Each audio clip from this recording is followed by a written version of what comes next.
Voilà, je pense que ça devrait être mieux d'après ce que je vois. Pour moi, c'est mieux. Alors dites-moi si vous entendez, si c'est ok. Ça a l'air d'avoir moins de coupures là.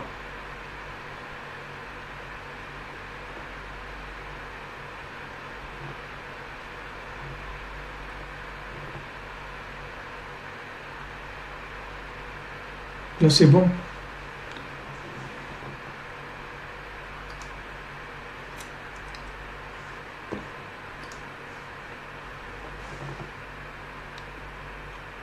Baruch Hashem. Ok. Alors, repouche les mains pour Esther, Yona, Bat Rivka. Bezat Hashem. Ok, alors je reprends juste, je résume là où on était arrivé. Et je résume juste ce qu'il y avait avant. Donc Rabbeinu dit dans cette Torah 14 qu'il faut aller vers l'humilité. Et l'humilité, elle est sur 4 degrés, c'est-à-dire être plus humble par rapport aux gens qui sont plus élevés que nous, par rapport aux gens qui sont égaux, par rapport aux gens qui sont plus petits que nous, et par rapport à nous-mêmes, même si on se sent le plus petit qui est. Alors maintenant, il explique Rabbeinu que chaque faute qu'on a pu faire, chaque fois qu'on s'est révolté contre Hachem, ça crée des vêtements qui sont des vêtements souillés. Et ces vêtements souillés, ils font une rivière et un fleuve qui nous sépare d'Hachem. Et quelle est la principale chose qui nous sépare d'Hachem? En fait, c'est l'orgueil. Bien que maintenant quelqu'un qui est fauté, paradoxalement, normalement il doit avoir de l'humilité, mais en fait ça donne le contraire. C'est-à-dire que quand quelqu'un a fauté, et au contraire ça lui donne de l'orgueil. Parce que quand il a fauté, en fait il se sépare d'Hachem, et quand il se sépare d'Hachem, ça donne de l'orgueil. C'est-à-dire que l'homme se sent seul et il n'a pas d'autre choix pour tirer de la vitalité que de se croire qu'il est quelqu'un. Mais si quelqu'un il est connecté avec Hachem, il n'a pas besoin de s'imaginer qu'il est quelqu'un, parce qu'il est quelqu'un. Le fait qu'il est connecté à Hachem, il tire sa vitalité. Il n'est pas obligé de faire semblant. Comme il m'a dit le Rav Besançon, il m'a dit que il m'a raconté le Rav Besançon chez Refoua Shlema, Israël Yitzhak Ben Fortuné.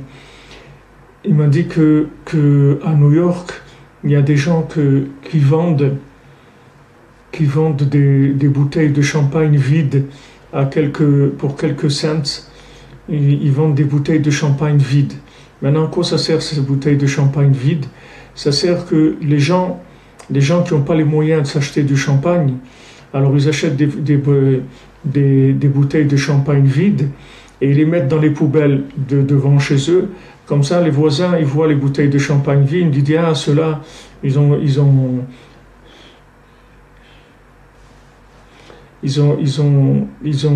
acheté du champagne et ils ont les moyens, etc.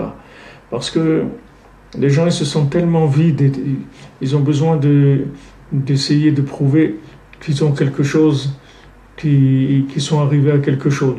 Alors bon, allez, ils font tout ce qu'ils peuvent trouver comme chose imaginaire pour prouver leur grandeur ou qu'ils sont quelque chose. Celui qui est connecté à Hachem, il n'a pas besoin de l'approbation de qui que ce soit pour vivre. Il va vivre par la connexion avec Hachem. Tandis que s'il n'y a pas de connexion avec Hachem, alors il va vivre avec l'approbation des autres. Ça vient de l'approbation des autres. Soit maintenant, il est connecté avec Hachem et il a sa vitalité. Soit maintenant, il va vivre par l'approbation sociale. Et l'approbation sociale, ça va lui demander, bien sûr, de travailler sur l'orgueil. C'est-à-dire qu'il faut qu'il soit mieux que les autres, plus riche que les autres, plus fort que les autres, etc. Parce que sa définition, elle est par rapport aux autres. Il n'y a pas de connexion avec l'au-delà. Donc il n'y a pas de vitalité. Et la seule chose qui lui reste, c'est de faire semblant qu'il a réussi et d'avoir d'une réussite de ce monde. Donc, en fait, ça paraît paradoxal, mais ce n'est pas paradoxal du tout. C'est tout à fait normal que quelqu'un qui est déconnecté d'Hachem, parce qu'il s'est révolté contre Hachem et qu'il a fait des bêtises, c'est tout à fait normal que cette personne-là, elle tire sa vitalité du retour social. Sinon, comment elle va faire? Et de quoi elle va vivre? Elle a rien pour vivre. Parce que comme Hachem il s'appelle Chaya Chaim, Hachem il s'appelle celui qui donne la vie à la vie. C'est-à-dire la vie, elle vient d'Hachem. Si maintenant la vie, elle ne vient pas d'Hachem, qu'est-ce qui reste? Il reste le social, c'est-à-dire que les personnes elles vont lui dire ouais c'est bien, super, tu as réussi, la richesse, t'es arrivé, tu es un savant, tu es un truc, etc. Et tout ce qui lui reste. Sinon, qu'est-ce qu'il va crever? Il va mourir, qu'est-ce qui va lui arriver? Donc soit il est connecté avec Hachem, soit maintenant il n'est pas connecté avec Hachem, la seule chose qui lui reste c'est de développer l'orgueil. Bien que ça paraisse paradoxal, mais c'est pas, comme on l'explique maintenant, vous voyez que c'est pas paradoxal du tout, parce que c'est le seul endroit où il peut se réfugier. Parce que c'est sûr que celui qui sent son humilité vraiment,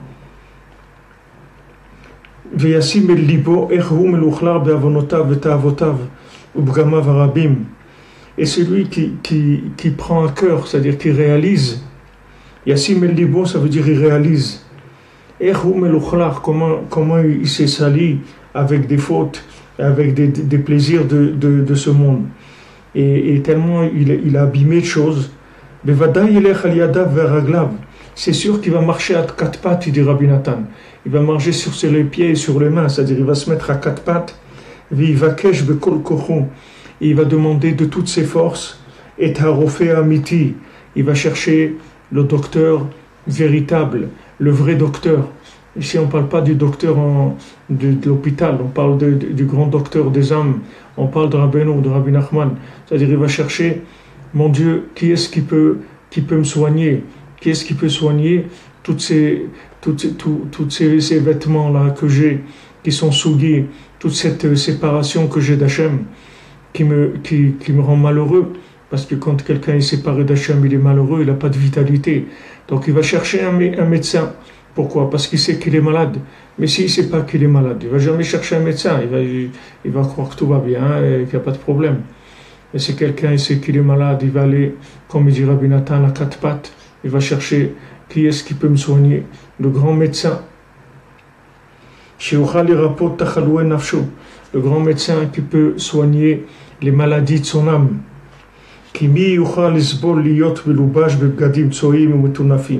Parce que qui est-ce qui peut supporter d'avoir comme vêtements des vêtements qui sont souillés, des vêtements qui sont des vêtements avec des excréments.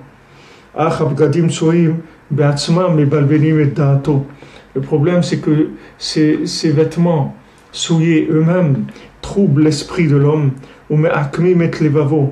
et il lui détourne son cœur, et jusqu'à ce que il fait comme s'il ne savait pas combien il a des actions qui sont vraiment pas belles. Et encore, qu'est-ce qu'il cherche? Il cherche les honneurs de ce monde. Et il tombe dans l'orgueil et dans la vanité. Et à cause de ça, il ne peut pas se rapprocher de la vérité. Que les gens ils se moquent pas de lui. Et à leurs yeux, il va être considéré comme un fou, comme un idiot. Particulièrement de nos jours, à cause de nos fautes nombreuses, que de nos jours, on arrive à ce qui est écrit dans Daniel, que la vérité, elle va être jetée au sol. Et celui que maintenant, il essaye de fuir le mal, il va être considéré comme un fou. Quand maintenant on va dire à quelqu'un la vérité, on va lui dire viens au man, viens faire un tikkun aklali, fais des doutes, etc. Les gens ils vont se moquer de lui et ils vont le prendre pour un fou. Ils disent regarde celui-là encore, ça y est, il est illuminé, il s'est fait piquer par la mouche, il y a une mouche qui l'a piqué. Ça y est, monsieur, maintenant il est devenu mystique, il commence à croire, à planer, etc. Parce que la vérité, elle est jetée, mamache, par terre. Va kavod nefach les arim, et l'honneur, il est aux gens qui sont étrangers d'Hachem, c'est-à-dire les gens qui n'ont rien à voir avec Hachem. Vir echet nim asim, et les gens qui ont la crainte d'Hachem, ils sont dégoûtants aux yeux du monde, comme c'est écrit dans la Gemara, dans Sota. Donc on voit que le Maasé, les gens, ils ont tellement peur qu'on pense du mal d'eux, parce qu'ils ne sont pas connectés avec Hachem. Celui qui est connecté avec Hachem, il n'a aucun problème. Celui qui est connecté avec Hachem, il n'a aucun problème, il n'a pas besoin de l'approbation des autres. Il est bien dans sa peau, il est content, il parle avec Hachem. Et dès qu'il a quelque chose de bien, il dit merci mon Dieu pour ce cadeau, je te remercie pour la vie, je te remercie pour me donner le mérite de te prier, l'honneur de pouvoir te prier, l'honneur de pouvoir te connaître, l'honneur de pouvoir lire des livres du tzaddik. Baruch Hashem, aujourd'hui, les livres ils sont traduits dans toutes les langues, en français, en anglais, en espagnol, on traduit, même il y a des livres qui sont traduits en perse, des livres Breslev en perse. Il y a de toutes les langues, il y a des possibilités, des facilités d'aller à Ouman, des facilités, Baruch Hashem, regardez, même que c'est un petit peu, on a un peu de difficultés de connexion Internet, mais regardez, on arrive à un petit groupe à étudier au milieu de la nuit des livres de Rabbeinu, tout ça c'est merveilleux, c'est des cadeaux d'Hachem. Donc celui qui est branché, bon Hachem il est tranquille, là où il est heureux, il est joyeux, quoi qu'il fasse, il a de la joie dans son cœur, il n'a aucun souci. Mais celui qui est maintenant déconnecté d'Hachem, celui qui n'a pas la émouna, il faut qu'il cherche l'approbation des autres. S'il n'a pas l'approbation des autres, alors il est malheureux. Alors il m'a raconté le Rav Besançon, il m'a dit qu'il y avait une jeune fille qui a fait tchouva, en Amérique, et qui était de famille ashkénaze. Donc elle a été apprendre le yiddish. Elle a été apprendre, une fois qu'elle a fait tchouva, elle a été apprendre le yiddish. Alors elle est venue voir sa grand-mère qui était dans un asile de vieillards. Et elle a dit voilà mamie, et elle commence à parler avec elle en yiddish. Alors elle lui dit ah quelle merveille, quelle merveille, quel cadeau de Dieu, ma petite fille elle parle le yiddish, je peux parler avec elle en yiddish, et tout, elle était contente. Alors elle lui dit elle lui dit, sa petite fille, elle lui dit, alors mamie, si tu es tellement contente que Hachem il t'a fait ce cadeau, alors allume deux bougies pour Shabbat. Pourquoi tu n'allumerais pas 2 bougies pour Shabbat? Elle dit, ah non, je ne peux pas faire ça, parce que mes copines, qu'est-ce qu'elles vont penser de moi? Regardez une dame qui a 90 ans, qui se trouve dans un asile de vieillards. Même quelqu'un dans un asile de vieillards, 90 ans, qu'est-ce qui lui reste encore de ce monde, c'est-à-dire à vouloir paraître bien. Mais comme il n'y a pas de connexion avec Hachem, la seule chose qui la tient en vie, c'est le retour. C'est le retour de manivelle, comme on dit, le retour du boomerang, des gens qui se trouvent autour d'elle. Les gens qui se trouvent autour d'elle, c'est la seule chose qui lui donne de la vitalité. Donc elle va investir que là-dedans, c'est tout. Qu'est-ce qu'elle va faire d'autre? Alors voilà, la pauvre, elle ne peut pas allumer des bougies de Shabbat parce que les autres, elles vont se moquer d'elle. Ils vont lui dire, qu'est-ce que c'est ce truc-là? Toi aussi, tu es dans ces trucs, ces bêtises, etc. Donc voilà, il a peur. Il a peur parce que tous les gens qui craignent Hachem, tous les gens qui cherchent un médicament de l'âme, ils sont méprisés, on les prend pour des fous. Et qui est-ce qui paraît normal? C'est des gens qui vivent avec le retour de boomerang des gens qui l'entourent. Les gens qui les entourent, ils ont besoin de l'approbation de la communauté, l'approbation des gens qui sont autour d'eux, dans toute leur façon d'être, de faire, etc. Donc c'est quelque chose qui empêche, c'est ça qui empêche de se rapprocher d'Hachem. En fait, c'est très difficile parce que celui qui est connecté à Hachem, il n'a pas besoin de ça. et c'est lui qui n'est pas connecté à Hachem, alors lui, le pauvre, c'est difficile de faire le pas parce qu'il a l'impression que c'est comme une mort, c'est une mort sociale, c'est une vie mystique, c'est une vie de connexion avec Hachem, mais c'est une mort sociale parce que les gens, les copains, tout ça, ils vont lui dire ah, qu'est-ce que tu fais là, c'est quoi ça, etc. Ça y est, toi aussi, tu t'es fait avoir, tu es tombé dans la secte. Tu es tombé dans la secte Breslev, toi aussi, ça y est, tu t'es fait attraper. Aval mishmasim elibo ke'ev ma'asav, asher lo tovim. Mais celui qui arrive à réaliser dans son cœur que Mamash, il voit des actions qui sont minables et il voudrait tellement s'en sortir. Ou margish shifluto behemet, et il sent vraiment une humilité, une petitesse, il le ressent vraiment. C'est sûr qu'il va reconnaître la véritable vérité, c'est-à-dire le Emet le Amito. Et on voit, Baruch Hashem, aujourd'hui, vous voyez, il n'y a pas de limite. Il n'y a pas de limite. Il n'y a pas de limite, Bémet. Il n'y a aucune limite. On voit que la diffusion de Rabbeinu, elle arrive partout.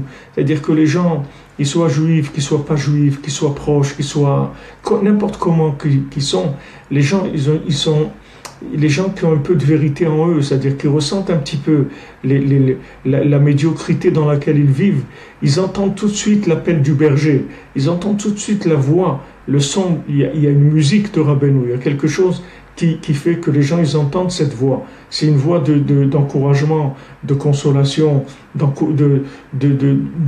renouvellement. Tous ces messages, ils les entendent. Et Baruch Hashem, ils se rapprochent du tzaddik. Et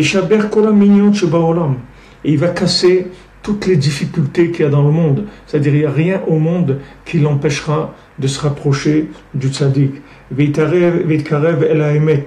Et il se rapprochera de la vérité, Bemakom Shehu, à l'endroit où il se trouve.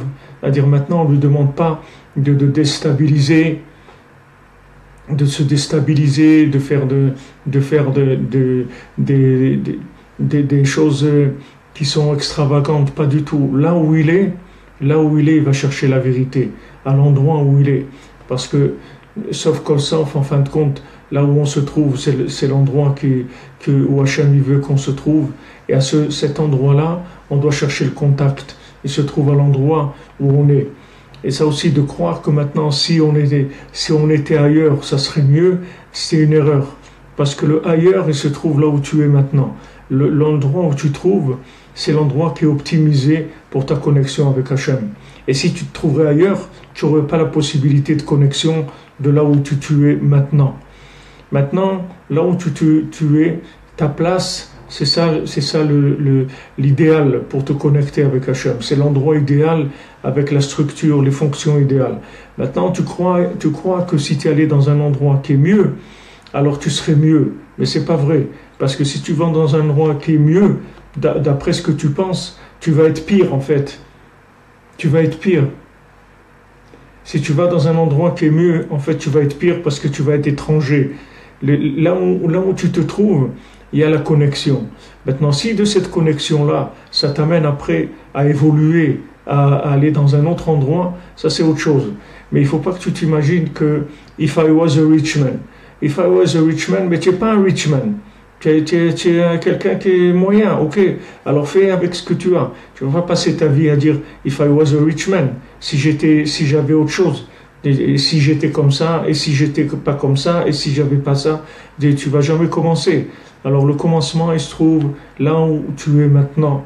C'est là où il y a ta connexion, c'est là où il y a ta vérité, ta connexion avec Hachem, sur la vérité, sur Emet le Amito, sur la vraie vérité, là où tu es.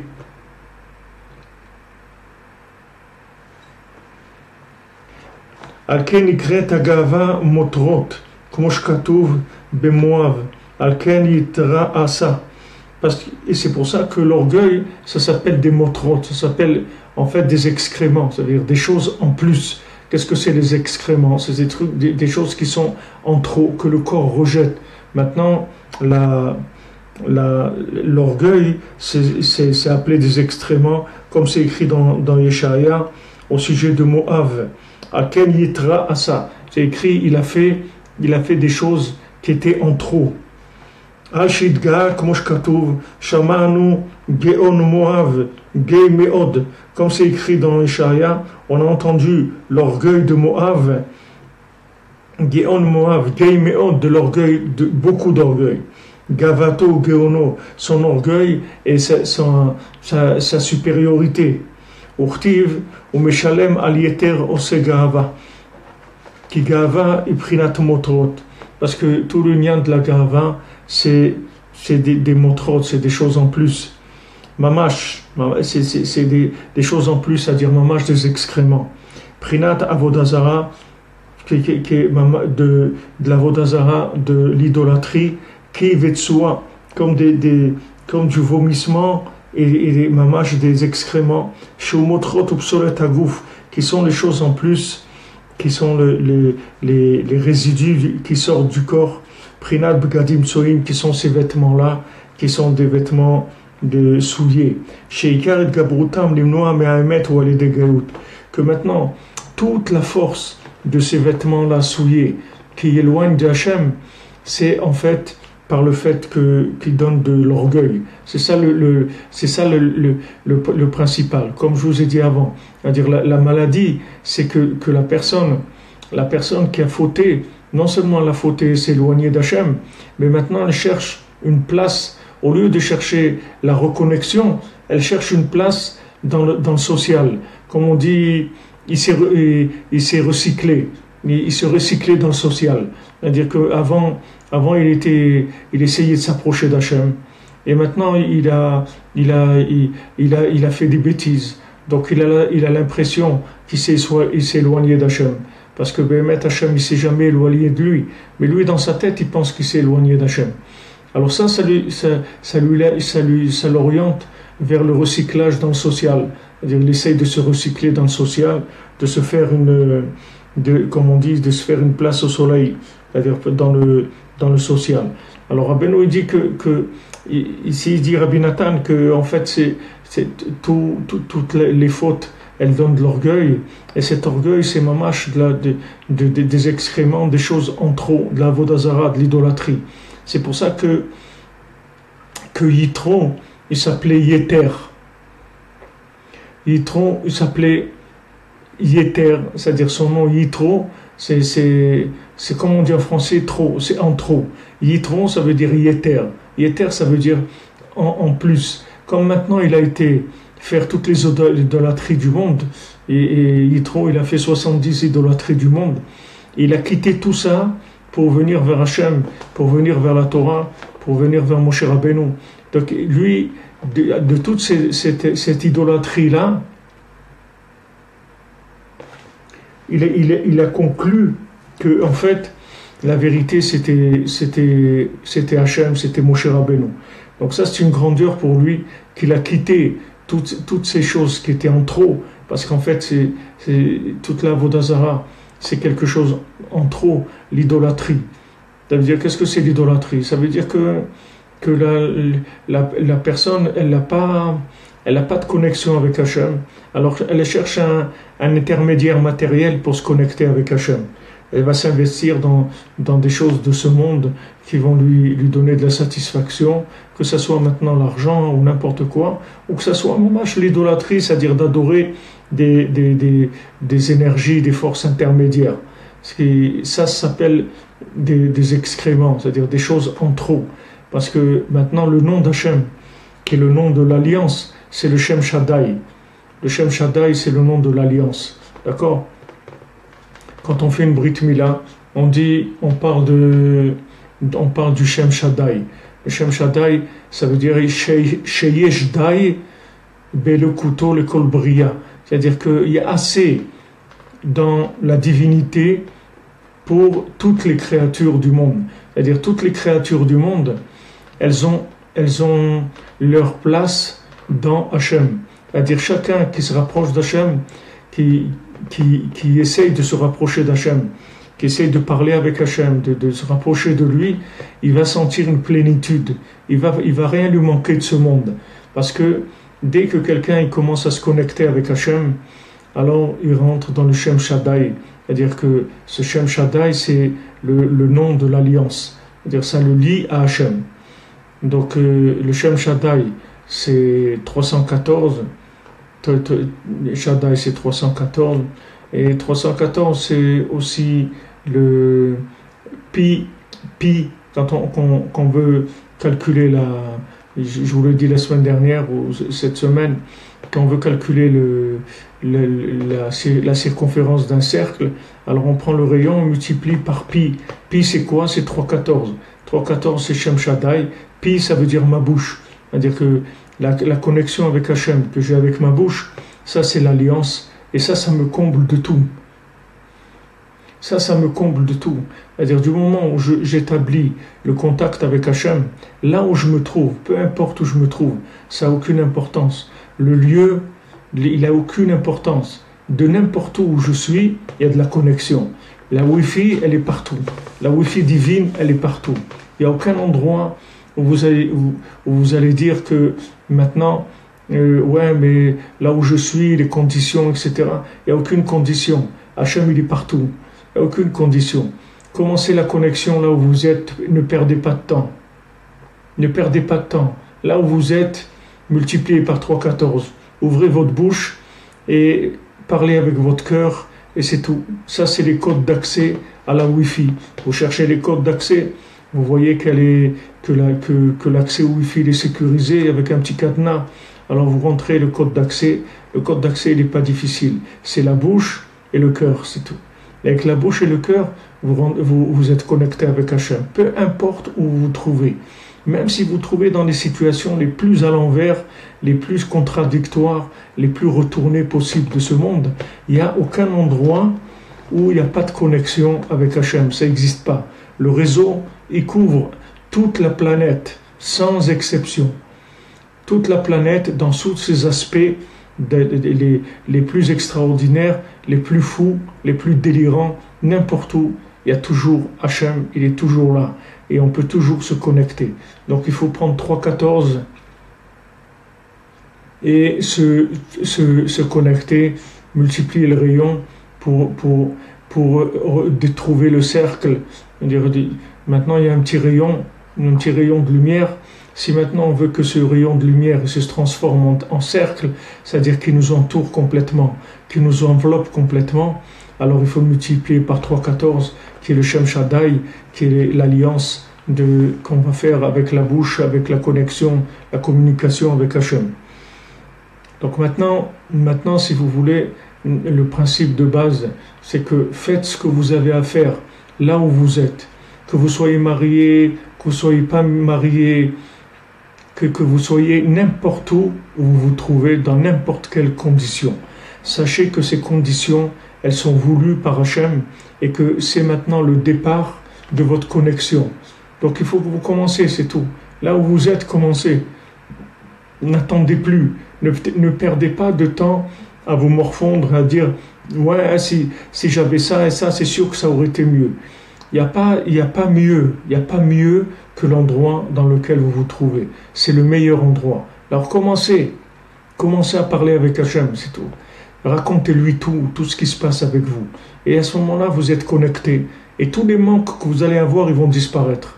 Parce que tous les manques, en fait, c'est qu'un seul manque, c'est le manque d'Hachem, c'est tout. Il n'y a pas d'autre manque. Comme je vous le dis tout le temps, que Rabbeinu rapporte dans l'écouté Moharan, le seul manque qu'un enfant il a, c'est le manque de sa maman, c'est tout. Il manque rien d'autre. Rien, il lui manque rien. Quand un enfant il est dans les bras de sa maman, il est le plus heureux de la terre. Il a besoin de rien. Parce que c'est ça qu'il cherche. Il n'a rien besoin d'autre. Quand vous avez la connexion avec Hachem, il ne vous manque rien dans ce monde. Donc ce qu'il faut faire, c'est qu'au contraire, quand on voit qu'on s'est mal comporté, qu'on a fait des bêtises, il faut au contraire augmenter la connexion. Il faut aller plus vers Hachem, discuter plus avec lui.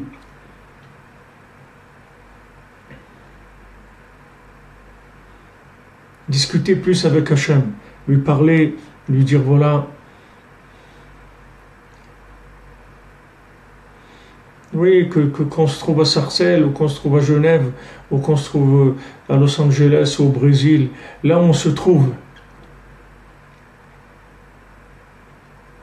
là où on se trouve, dans les conditions où on se trouve. Il n'y a pas à culpabiliser, il ne faut pas culpabiliser de rien du tout. Ne perdez pas votre temps, parlez avec Dieu, c'est tout. Ne culpabilisez pas. Qu'est-ce que c'est la culpabilité? Ça ne sert à rien. Ça ne sert à rien. Regardez, il faut être intelligent, il faut être malin dans ce monde. Il faut rentabiliser le temps et il ne faut pas perdre son énergie. Dès que vous avez un moment, parlez avec Dieu, c'est tout. Faites des psaumes, faites l'écouter de filantes, faites ce que vous voulez, mais parlez avec Dieu, gardez le contact, c'est tout. De ça, ça vient toute la Géoula, toute la délivrance de chacun, de chacune, elle va venir de ça. Alors Rabbi Nathan, il dit, Vese Prinat Purim. Et ça, c'est le principe de Purim, qui Haman Hidga Meod. Parce que Haman, il avait beaucoup d'orgueil, beaucoup d'orgueil. Comme je vous l'ai dit, on dit Haman, d'où on voit Haman dans la Torah. D'où on voit Haman dans la Torah. Haman dans la Torah, c'est écrit quand Hachem il a dit à Adam Arishon, quand il avait mangé du fruit de l'arbre de connaissance du bien et du mal, il lui a dit Haminaetz, tu as mangé du fruit de l'arbre. Alors Haminaetz c'est Haman. Haminaetz, ça s'écrit Haman. Donc Haman, il vient en fait, sa racine, elle vient du fruit de l'arbre de la connaissance du bien et du mal, qui est le symbole même de l'orgueil, puisque tout le principe, pourquoi l'homme il a mangé de ce fruit-là, c'est pour être indépendant, puisque le serpent il l'a tenté comme ça en lui disant, tu sais, si tu manges de ça, tu vas plus être une créature, tu vas être toi-même un créateur. Parce que Dieu lui-même, il a mangé de ce fruit pour créer le monde. Donc toi aussi, tu vas créer des mondes. C'est comme ça qu'il l'a tenté. Il lui a dit, voilà, tu vas devenir très grand. Et il a tenté à devenir très grand. Alors ce qu'il faut, c'est pas devenir grand. Ce qu'il faut, c'est être connecté avec Hachem. C'est pas devenir grand. Lui, il avait l'arbre de vie, c'est-à-dire la connexion avec Hachem. Il a laissé la connexion avec Hachem pour devenir indépendant et devenir grand. C'est pas le but. On n'est pas là pour devenir grand, on est là pour être connecté avec Dieu, c'est tout. Pas devenir grand, on n'a rien à faire de devenir grand. On veut vivre, on veut respirer, on veut de la joie. Et la vitalité, elle vient que de la connexion avec Hachem. Elle vient pas d'ailleurs. Il n'y a aucune vitalité ailleurs. Tout ce que vous trouverez dans le monde, c'est des choses que quand vous arriverez au bout, vous verrez que c'est des voies sans issue. Il n'y a rien. Même si momentanément ça peut vous donner un peu d'excitation, un peu de soi-disant bien-être, au bout il n'y a rien. Il n'y a rien. Alors le principe de l'arbre de la connaissance du bien et du mal, c'était ça, c'est Haman. Haman, il tire tout son orgueil de là-bas. C'est-à-dire voilà, l'indépendance, être quelqu'un, arriver à quelque chose, être un créateur, tout ça, ce sont des bêtises que Haman il essaye de nous coller. Comme ils ont dit les Chachamim dans la Gemara, dans Megillah, Verada fait Tzadik Haemet. Qu'est-ce qu'il a fait Haman? Il a persécuté le Tzadik Haemet. Il a persécuté Mordechai. Dans notre génération, le Mordechai de notre génération, c'est Rabbi Nachman. Alors il y a Haman, il essaye de persécuter pour essayer d'empêcher le monde de se rapprocher de Mordechai. Prinat Mordechai, c'est le tzaddik Haemet qui est Mordechai. Donc Rabbi Nathan le précise qu'il a persécuté le tzaddik Haemet, que c'est Prinat Mordechai, c'est-à-dire à l'époque c'était Mordechai. Mais toujours il y a le même schéma. Acheratzal et Hashmid. C'est-à-dire qu'il voulait détruire tous les juifs par le fait que maintenant il a attaqué Mordechai. En fait, ce qui se cachait derrière ça, c'est de tuer tous les juifs, parce que du moment où il n'y a pas de tzaddik qui intervient, comme on l'a expliqué ce matin dans le shiur, c'est-à-dire s'il n'y a pas un intermédiaire qui vient pour plaider pour nous, c'est-à-dire pour nous connecter avec Hachem, il vient de notre côté, il essaye de nous pousser à la connexion avec Hachem. Il va chez Hachem et il essaye de lui dire de nous pardonner nos fautes, comme ça on reste connecté. Si on n'a pas le tzaddik qui plaide pour nous, on ne peut pas vivre. Il n'y a pas de vie. Il n'y a pas de vie. Le Zohar il dit, pourquoi on compare le Ham Israël à la vigne?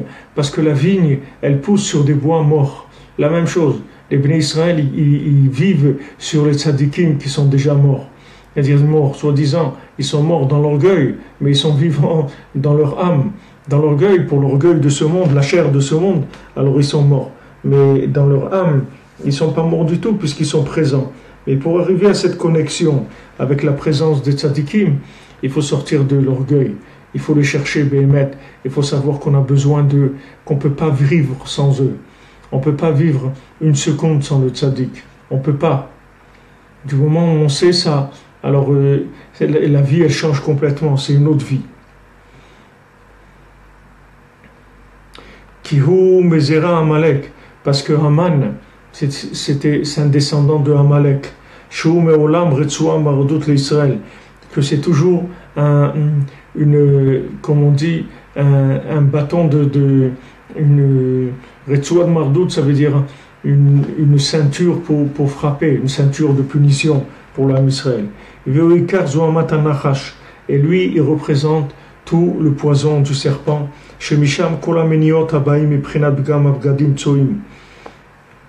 Et de là viennent toutes les difficultés qui sont les difficultés des vêtements qui ont été souillés. Donc comme les vêtements ils ont été souillés et que maintenant apparemment il y a l'air de ne pas avoir de connexion avec Hachem, alors ça amène tout de suite vers nous Amalek, que Amalek il va nous pousser à l'orgueil, de manière à entériner cette déconnexion d'Hachem. Puisque maintenant, quand il y a l'orgueil, Hachem il dit, moi je ne peux pas vivre avec un orgueilleux, c'est impossible. Donc maintenant, pourquoi je suis orgueilleux? Parce que je suis déconnecté d'Hachem. Alors maintenant, dès que je me déconnecte d'Hachem, il vient le spécialiste de l'orgueil, le plus orgueilleux du monde, c'est Amalek. Il y a Haman qui descend de Amalek, et il veut attaquer Mordechai. Comme ça, il attaque après tout l'homme Israël, puisque son but, c'est de détruire l'amour, de détruire le lien qu'il y a entre l'homme et Hachem. Chez Mishach Mishchet Adam Arishon, chez Gab Gamoaya Vavgadim Kushkatuv, Mi Gid Lecha Ki Eromata, Amina Etz. Parce que tout ça, ça vient de Adam Arishon, comme j'ai dit, de la faute d'Adam Arishon. Que maintenant Hachem lui a dit, qui est-ce qui t'a dit que tu étais nu? Qui est-ce qui t'a dit que tu étais nu? Ça veut dire que maintenant, ça veut dire que tu as mangé de l'arbre de la connaissance du bien et du mal. Chez Misham Mishach Haman, que de là-bas il vient Haman, comme c'est écrit dans la Gemara Choulin, comme je vous ai dit tout à l'heure. Haman Minatora Minaïn, c'est la Gemara dans Choulin qui dit ça, que c'est Haminaetz. Vezé Prinat Haman Minatora Daika. Qu'est-ce que ça veut dire Haman Minatora? D'où il vient Haman? Il vient de la Torah. Qui colit Gabrut Haman et Minatora. Parce que toute la force de Haman, Amalek, ça vient de la Torah. Ça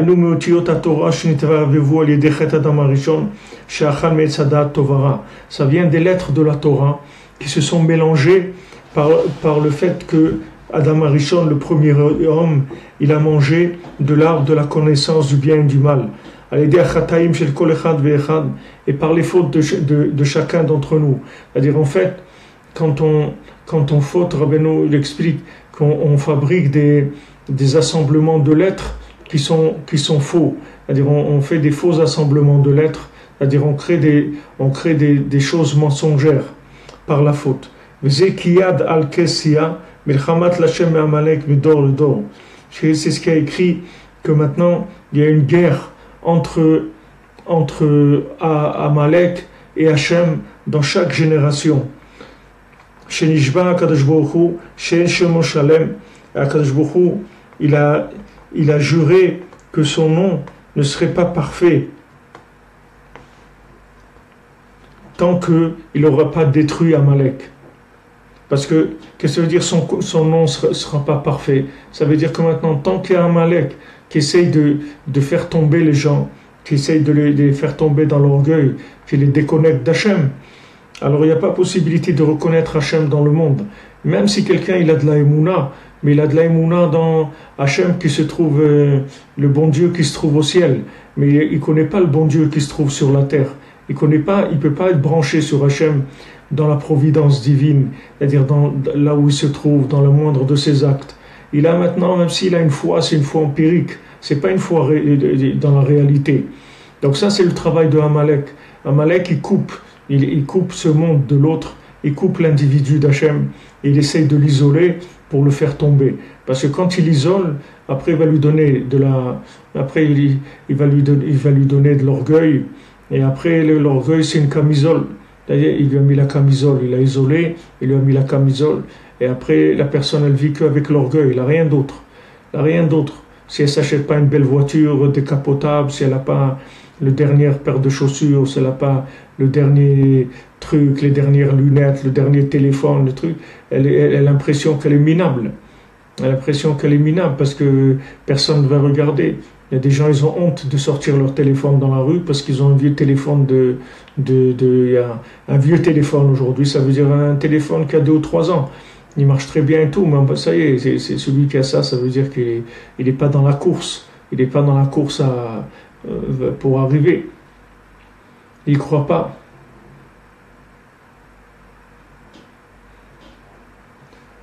כי הנפשות שמתקרבים נקראים פלגה, מחמת שעדיין צריכים לשבר מיניות רבות. Parce que les âmes qui se rapprochent, elles s'appellent palga. Palga, ça veut dire demi. C'est-à-dire que maintenant, quand quelqu'un fait tchouva, ou quand quelqu'un s'est converti, en fait, il est un demi. Pour l'instant, il est à moitié. Il n'est pas encore complètement rentré. מחמת שעדיין צריכים לשבר מיניות רבות. Parce qu'il doit encore casser beaucoup de difficultés. Chez Nimshachim et Abgadim Tsoim, qui viennent des vêtements qui ont été souillés. Chez Mzouamat Aman Amalek et Marchemo, qui sont le poison de Aman Amalek, que leur nom disparaisse. Alken Nishba Kadosh Baruch Hu, Shen Shemo Shalem. C'est pour ça qu'Hachem il a juré que son nom n'est pas parfait tant qu'il n'a pas son trône non plus.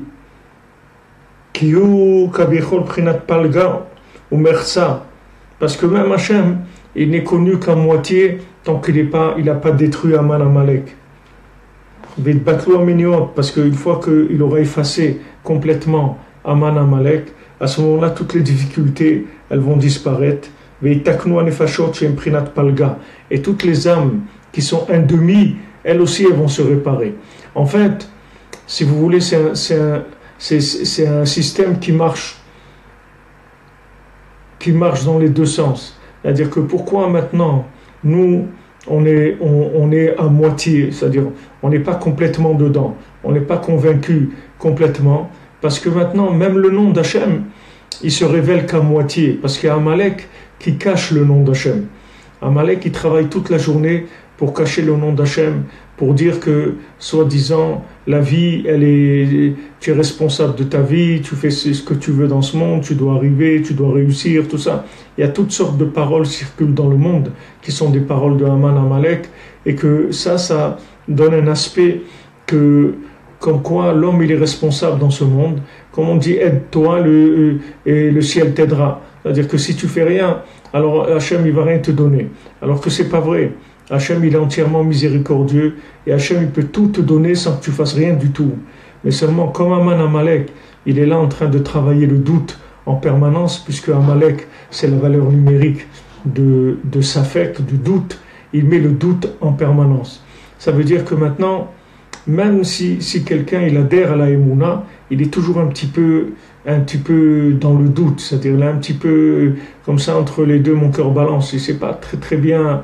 Il n'est pas sûr qu'il est pris en charge complètement par Hachem. Même s'il veut y croire, c'est très très difficile. Ça demande de vraiment se connecter, c'est-à-dire avec beaucoup de simplicité, beaucoup d'efforts. Et Mamash utilisait toutes les paroles du tzaddik, toute l'énergie du tzaddik. Alors maintenant, c'est un jeu, si vous voulez, où nous, on se trouve, nous, on est des moitiés. Donc maintenant, on aurait besoin de quelque chose de complet pour nous réparer. Mais maintenant, même la révélation d'Hachem dans le monde, elle se fait qu'à moitié, parce qu'Aman Amalek, il est tout le temps en train de casser la manifestation d'Hachem dans la réalité, dans le concret. Donc nous, on a besoin de quelque chose de complet. Et maintenant, ce qu'on trouve aussi, c'est quelque chose de moitié. Donc on se trouve les deux dans la moitié. La révélation d'Hachem elle est à moitié et nous on se retrouve dans la moitié de nous-mêmes, c'est-à-dire qu'il nous manque le côté de nous-mêmes qui va se connecter à Hachem complètement et qui nous donnerait Echad, c'est-à-dire qu'on soit un avec Hachem. Mais ça c'est extrêmement difficile parce qu'il y a un Amalek qui travaille. Donc Hachem lui-même il dit mon nom ne sera pas parfait tant que je n'aurai pas effacé complètement Amalek du monde.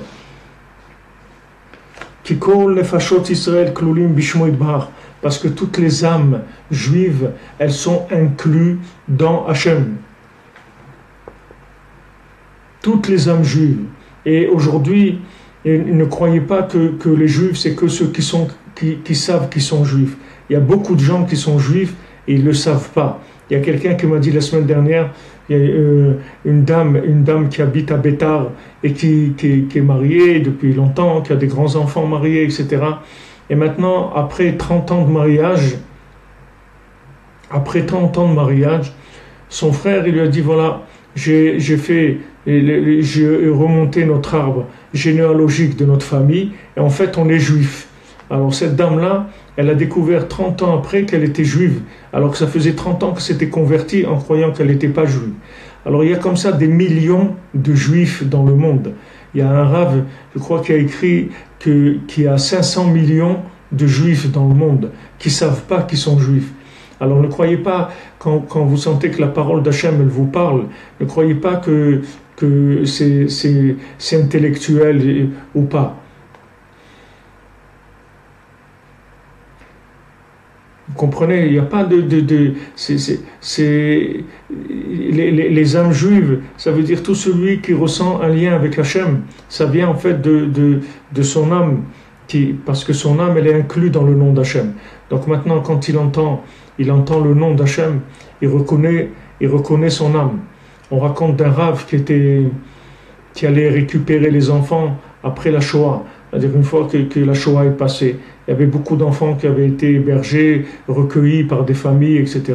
Il y avait des juifs, il y avait des non-juifs, donc c'était très difficile de les trouver. Alors ce rave, qu'est-ce qu'il faisait? Qu'est-ce qu'il faisait ce rave? Il allait dans les endroits où il y avait les orphelinats, où il y avait les enfants qui étaient hébergés, et quand il arrivait, il faisait Shema Israël. Alors vous voyez les enfants qui faisaient Shema Israël, voilà, ils savaient que c'était des juifs. Quand ils faisaient Shema Israël, ça y est, ils savaient, voilà, tu vois, il fait Shema Israël, donc c'est un juif. Donc maintenant on ressent le lien avec Hachem. Ce lien avec Hachem, il vient du fait que on est inclus, avant notre naissance même, on est inclus dans le nom d'Hachem. Et Chosman chez Zoamat Amalek, chez Misham Kolaminiot, il y a des chose prinat palga. גם שמו יתברך חלוק בבחינת פלגה, כי עמו אנוכי בצרה כתיב, כי שמו מושב בשמנו. C'est pour ça que tant qu'il y a Amalek qui met le doute et qui essaye de nous couper d'Hachem, alors tout est à moitié, c'est-à-dire tout est divisé, tout est que la moitié. C'est pour ça qu'il n'y a pas d'évidence. Quand on voit que la moitié de quelque chose, alors on ne peut pas parler d'évidence, parce qu'on voit que la moitié, donc il n'y a pas d'évidence. C'est ça notre difficulté. Pourquoi? Parce que Hachem il est avec nous, et Hachem, si vous voulez, il y a comme c'est comme si, vous savez, ce jeu-là où il y a des enfants qui sont, c'est comme une balançoire, là, pas une balançoire où il y a un qui monte d'un côté, un de l'autre. Alors, tous les deux, c'est un équilibre, si vous voulez. Nous, on est liés avec Hachem, et Hachem, il est lié avec nous. Donc, c'est entre les deux. Il y a un équilibre à trouver pour trouver une connexion. Mais si un il est à moitié, alors l'autre aussi c'est à moitié. C'est-à-dire qu'il n'y a pas une possibilité qu'un il soit complet et que l'autre il soit à moitié. Puisque maintenant pour que Hachem, son nom se révèle dans le monde, il faut que nous, on le reconnaisse. Donc si nous on le reconnaît qu'à moitié, alors il n'y a que la moitié de son nom qui se révèle. Et comme il n'y a que la moitié de son nom, alors nous aussi on ne le reconnaît qu'à moitié. Alors c'est un rapport comme ça qui est toujours divisé. On n'arrive pas à être complet, entier, complètement avec Hachem.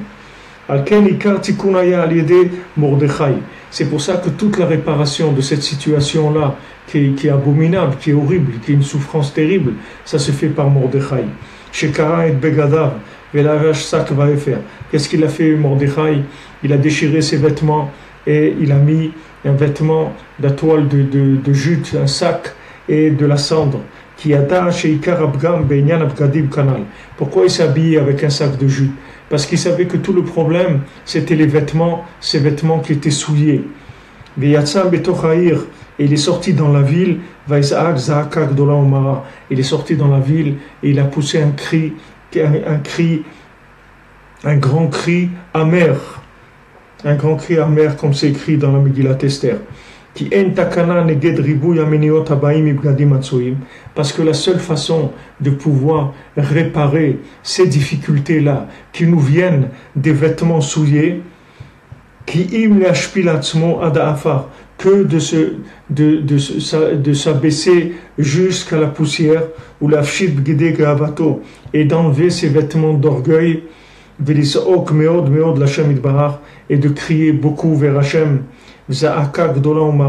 un cri grand et amer comme Mordechai, jusqu'à qu'Hachem yashkif Hachem min hashamayim, jusqu'à qu'Hachem il nous voit du ciel, comme c'est écrit cette expression dans la Megillat Echa, comme il a eu le mérite, Mordechai, grâce au miracle qu'il y a eu après à Purim.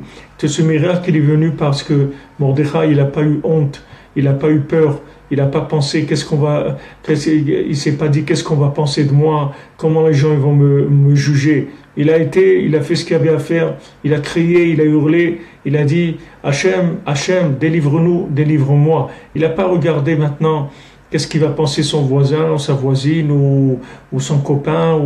Il a fait ce qu'il avait à faire, c'est tout ce qu'il ressentait dans son cœur. Il sentait une douleur terrible d'être loin d'Hachem. Donc il s'est engagé dans la prière, dans le cri vers Hachem. Et donc ça a fait que tout s'est retourné en bien, comme c'est écrit dans la Megillat Esther, où Mordechai yatsa milifnei hamelech belvush malchut techelet prinat tikun alvushim be'abgadim. Comme c'est écrit que Mordechai, il est sorti avec les vêtements de royauté, avec des vêtements royaux. Il avait les vêtements du roi. De là, on voit qu'il est arrivé à la réparation des vêtements par le fait que il a crié vers Hachem, il a imploré Hachem et sa miséricorde. Ça lui a donné qu'il a eu des vêtements maintenant, qui est des vêtements de royauté, des vêtements de pouvoir. Ça y est, maintenant il peut avancer, il peut se connecter avec Hachem. Qu'est-ce que c'est ces vêtements-là? Ça représente quand on dit là-bas qu'il avait des vêtements de techelet, c'est des vêtements bleu-vert, comme ça, du techelet, bleu-azur ou bleu-vert. Alors ça, c'est le techelet des tzitzit, c'est la couleur des tzitzit, Shem Hikar Tikkun Abgadim, qui sont le principal de la réparation des vêtements. C'est-à-dire, quand on parle vêtements, dans la notion parfaite des vêtements, ce sont les tzitzit. Qui tzitzit imprinat klal kol chidushe Torah, parce que c'est les tzitzit, c'est quoi? C'est tous les chidushim de Torah qui disent les tzadikim. Tous les chidushim de Torah, en fait, c'est des vêtements pour notre âme. Chaque fois qu'on entend une notion, une parole de Rabbi Nachman, en fait, c'est un vêtement. Il y a un maasé comme ça que Rabbi Nachman il rapporte dans Chaim Moran.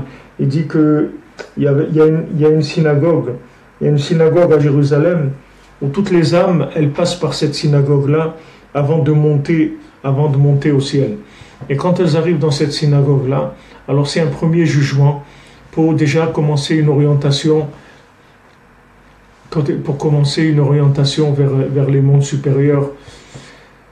Alors Rabbeinu dit, une fois il y a quelqu'un qui est venu comme ça dans cette synagogue et il n'avait pas de vêtements, il était tout nu, parce que toute sa vie il a fait que des bêtises. Donc il avait pas de vêtements, c'est-à-dire il est arrivé là-bas sans vêtements. Alors il dit que Rabbeinu il a pris un vêtement et il lui a donné un vêtement à ce monsieur-là. Alors maintenant là-bas le tribunal il n'était pas content. Il a dit qu'est-ce que tu donnes un vêtement à ce monsieur-là? Il a rien fait de sa vie. Pourquoi tu lui donnes maintenant un vêtement? Alors le tzaddik, il dit, Rabbeinu il a dit au tribunal, écoutez, moi j'ai besoin de lui, je vais l'envoyer quelque part. Ils disent, quand un roi, il envoie un délégué quelque part dans un pays. Ce délégué, lui, c'est un bonhomme simple, ok, c'est pas un roi, c'est un homme simple. Donc maintenant, pour le roi, pour que la personne elle soit bien reçue et qu'elle arrive à faire sa requête, à obtenir ce qu'elle est venue demander, donc le roi, il lui donne un vêtement à lui. Il lui prête un vêtement, il lui dit, voilà, mets ce vêtement de royauté, comme ça tu vas aller là-bas, on va te considérer comme quelqu'un de très grand, et donc tu obtiendras ce que j'ai besoin, moi, que tu obtiennes. Donc le tzaddik, il dit, moi j'ai besoin de lui, donc je lui prête un vêtement. Et avec ce vêtement, en fait, la personne, il la sauve comme ça en lui donnant un vêtement. Alors nous, Baruch Hashem, chacune qui participe à la diffusion de Rabbeinu, qui partage, qui fait tout ce qu'il peut dans la diffusion, dans la tzedaka, dans la tfila, dans tout là, chacun, tout ce qu'il peut faire pour le tzaddik, en fait, c'est le tzaddik, après, il lui donne des vêtements. Ces vêtements-là, c'est ces vêtements qui lui permettent de monter dans les mondes supérieurs et de passer tous les obstacles qu'il peut y avoir, qui ont été faits par soit son manque de bonnes actions, soit le fait qu'il a fait des bêtises. Tout ça, ça s'arrange par les vêtements, parce que ça se traduit, de l'autre côté, ça se traduit par des vêtements. C'est-à-dire, quand on passe ce monde, on n'a pas besoin de nous interroger sur ce qu'on a fait, parce qu'on a des vêtements de l'âme qui viennent automatiquement par rapport à nos actions. Et quelqu'un qui a fait que des bêtises dans sa vie, alors il est tout nu, c'est tout. Il n'a pas de vêtements. Alors, on voit tout de suite qui il est. Maintenant, le tzaddik, quand la personne elle a travaillé pour Rabbeinu, quand la personne elle a encouragé les gens à aller au man, quand elle a donné la tzedaka pour de la fatsa, quand elle a partagé, elle a essayé de faire connaître le tzaddik, tout ça c'est des vêtements. Elle se fait des vêtements. Et donc quand elle quitte ce monde, elle a des vêtements. Et ces vêtements, c'est quoi? C'est la possibilité de monter vers le monde supérieur, malgré toutes les bêtises que quelqu'un a pu faire dans sa vie. Ça n'empêchera pas d'arriver là où il doit arriver, malgré qu'il ait fait ce qu'il ait fait, ça n'a aucune importance. Ça c'est ce qu'il dit ici. Tout ce que les tzadikim disent comme parole de Torah, tout ce que Rabbeinu il a dit, les Sipurim Masiot, l'écouté Moharan, tout ce qu'on étudie, en fait c'est des vêtements. Toutes ces notions-là, ça fabrique des vêtements. Parce que ça c'est les vêtements des sages. Les vêtements des sages, ça veut dire que leur connaissance de Torah, ça leur fabrique des vêtements. Et ça, ce qui est écrit que dans la Torah, que tu vas te faire des tzitzit, shenirtav etzel parashat Kelaim. Que ça, c'est écrit dans la paracha des Kelaim. Kelaim, ça veut dire là où il y a des mélanges, des greffes, des mélanges entre les fruits, les arbres fruitiers, les plantes, les légumes. Il ne faut pas les rapprocher, il ne faut pas les coller, c'est-à-dire qu'elles se mélangent. Il ne faut pas qu'elles se mélangent.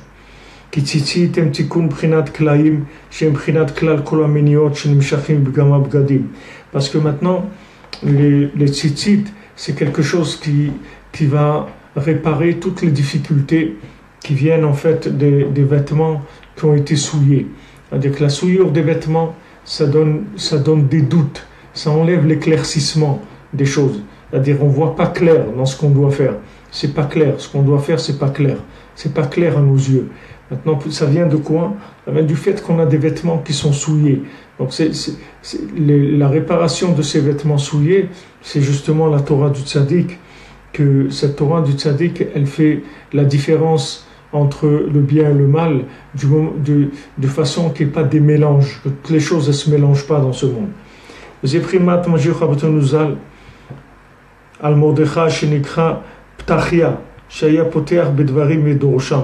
Maintenant, nos sages, ils ont dit dans la Gemara, dans Menachot, que Mordechai, il s'appelle Ptachia. Ptachia, ça veut dire Petar, c'est ouvrir, Ya Hashem. C'est-à-dire, il ouvrait pour Hashem, c'est-à-dire qu'il disait des paroles de Torah et les interprétait.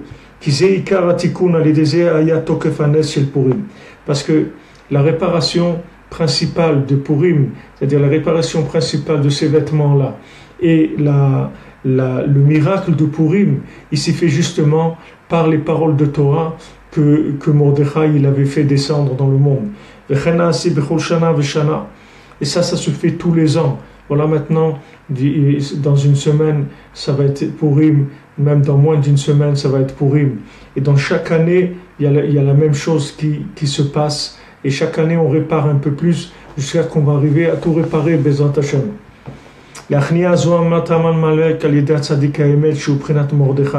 C'est-à-dire, c'est comme ça que chaque année, on va faire tomber Aman Amalek grâce au Tzadik HaEmet, grâce à Rabbi Nachman, qui est le principe de Mordechai.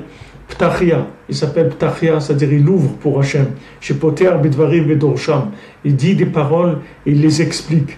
Parce qu'à chaque fois, il commence à dire des paroles qui sont des lettres de Torah et il les explique de manière à remettre en place, comme on dit, remettre les pendules à l'heure selon la génération, selon la personne et selon l'endroit et le temps. Vous voyez, donc vous avez rien à craindre, ni l'endroit où vous vous trouvez, ni l'endroit que vous vous trouvez, ni l'époque dans laquelle on vit, ni l'individu comme il est.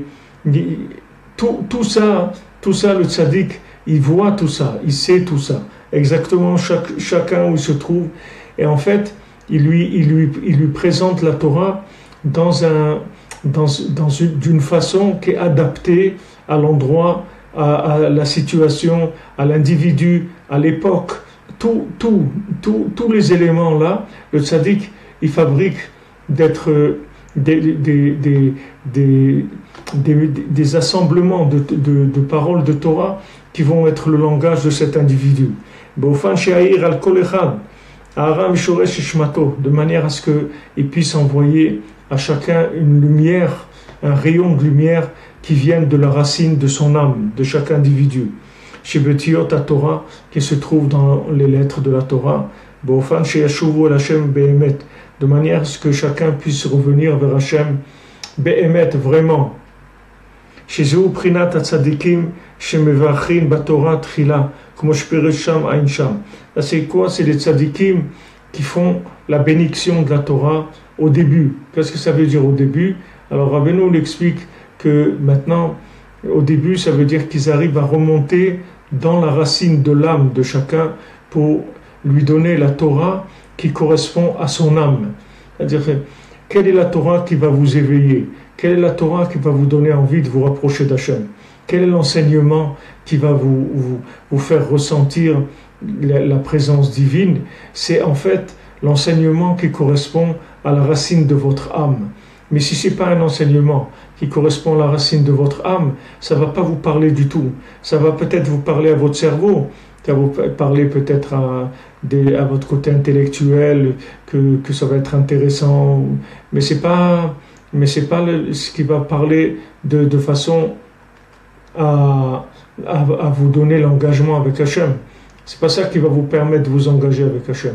Ce qui va vous engager avec Hachem, ce qui va vous donner la connexion avec Hachem et l'engagement, c'est uniquement le fait de pouvoir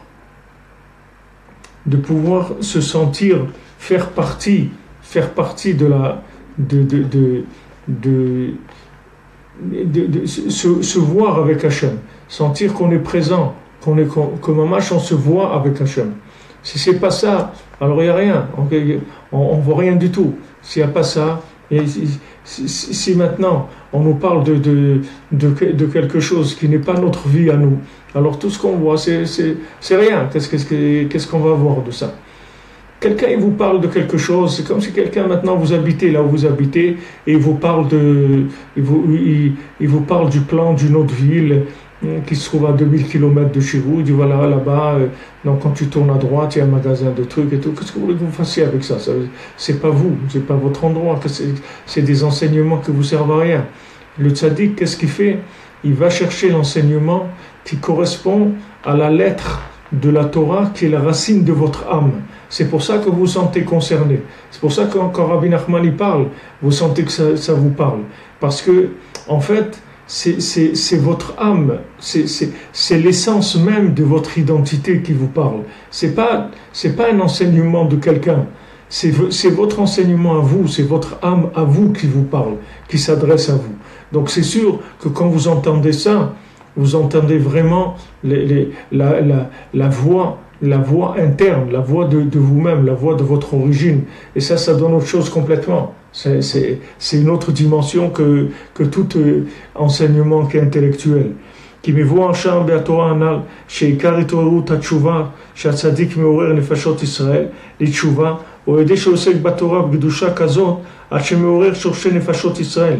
Parce que Rabbeinu dit là-bas dans cette Torah que tout l'éveil à la tchouva, tout l'éveil au retour vers Hachem, c'est uniquement par le fait que le tzaddik, il arrive à aller tellement loin dans l'approfondissement de la Torah qu'il arrive à réveiller la racine de l'âme de chacun qui se trouve dans la Torah. La racine de l'âme de chacun, de chacune, c'est une lettre de la Torah.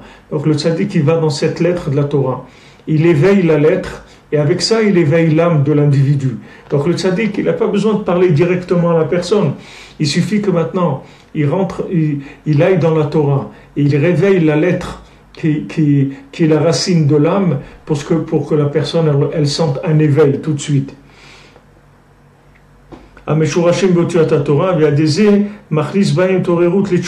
C'est comme ça qu'il donne un éveil à la tchouva. Exactement, c'est comme dit Eliaou, c'est la voix de notre âme. C'est mamash la voix de notre âme. La voix de son maître, la voix du maître, la voix du tzaddik, c'est mamash la voix de notre âme.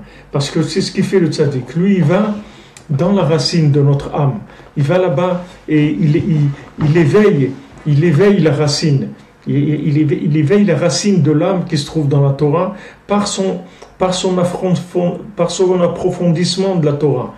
Il arrive à approfondir les lettres de la Torah jusqu'à amener un éveil à ceux qui dépendent, à tous ceux qui dépendent de cette âme-là.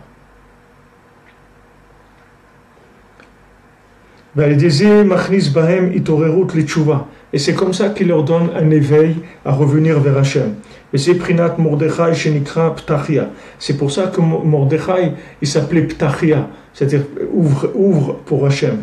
C'est-à-dire il ouvrait, c'est-à-dire il commençait à découvrir des paroles de Torah et il s'appelait Poteach, qui ouvre.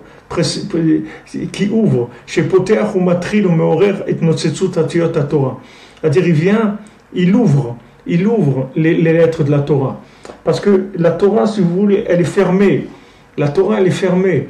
C'est-à-dire que les lettres de Torah, elles sont fermées. C'est-à-dire que, qu'est-ce que je veux dire, elles sont fermées? C'est-à-dire elles se révèlent pas dans leur vitalité par rapport à nous-mêmes. C'est-à-dire elles sont révélées à un niveau où on n'arrive pas à une identification avec la Torah. On n'arrive pas à s'identifier à la lettre de la Torah qui correspond à nous, c'est-à-dire qui est la racine de notre âme. C'est très difficile. Alors qu'est-ce que ça veut dire que Mordechai il ouvre? Ça veut dire qu'il prend les lettres de la Torah, il les ouvre, c'est-à-dire qu'il ouvre le lien qu'il y a entre cette lettre et l'âme. Il découvre ce lien-là, de manière à ce que le lien-là, il soit ressenti par la personne, que la personne, elle devienne sensible, parce qu'elle a trouvé sa racine, elle a trouvé la racine de son âme qui s'exprime. Donc ça, c'est ça qui va réveiller à la tchouva. Sinon, c'est pas une tchouva. Même si vous comprenez avec votre tête des choses, même si vous comprenez que le bien c'est bien, le mal c'est mal, c'est pas ça qui va vous empêcher de faire du mal ou de pas faire le bien.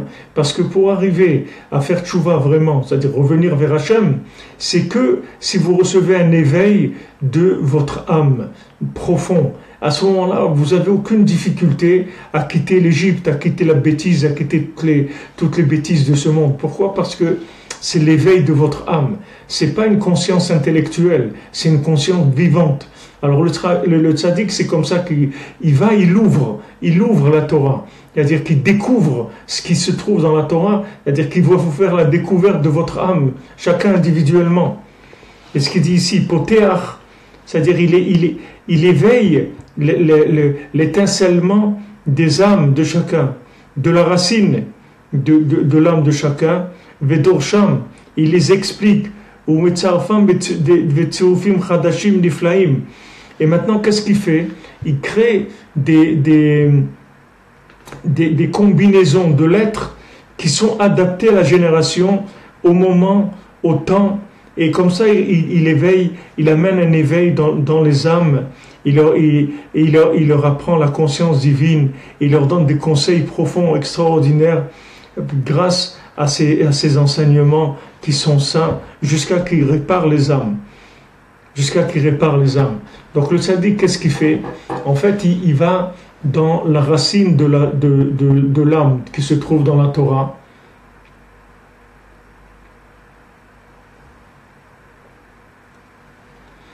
Bezat Hashem, tous ensemble, on peut arriver à faire des choses extraordinaires. Le tzaddik, il ouvre plus on est nombreux, plus le tzaddik, il ouvre plus la Torah. Donc quand le tzaddik, il rentre dans la racine de la Torah, en fait, qu'est-ce qu'il fait? Il amène des langages, des formules qui sont adaptées à la génération, à l'individu, là où il se trouve. Et là, l'individu comprend qui est Hachem. Il commence à comprendre qui est Hachem. Il dit, waouh, je savais pas qu'il y avait Hachem. Je savais pas, comme Yaakov Avinu, quand il s'est couché, alors il y avait 12 pierres autour de lui. Quand ces pierres elles sont devenues un, alors après il s'est réveillé, il a dit, mais je me trouve à l'endroit du temple et je me suis pas rendu compte. Parce que tant que maintenant les lettres, elles n'ont pas pris l'assemblement qu'il faut, alors on peut pas réaliser. En fait, notre problème, c'est un problème de langage. C'est-à-dire, bien qu'on comprend la langue, mais en fait, on ne comprend rien. Parce que cette langue-là, elle parle, c'est-à-dire, comme ça nous est présenté, c'est un langage qui s'adresse à notre compréhension mentale, intellectuelle, mais pas à la racine de notre âme.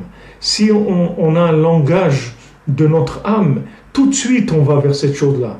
Tout de suite, tout devient clair, tout devient limpide, et on est attiré tout de suite par cette vérité. Parce que c'est notre vérité, de notre âme, c'est pas une vérité d'un discours intellectuel. C'est nous mamash, c'est mamash nous, c'est pas...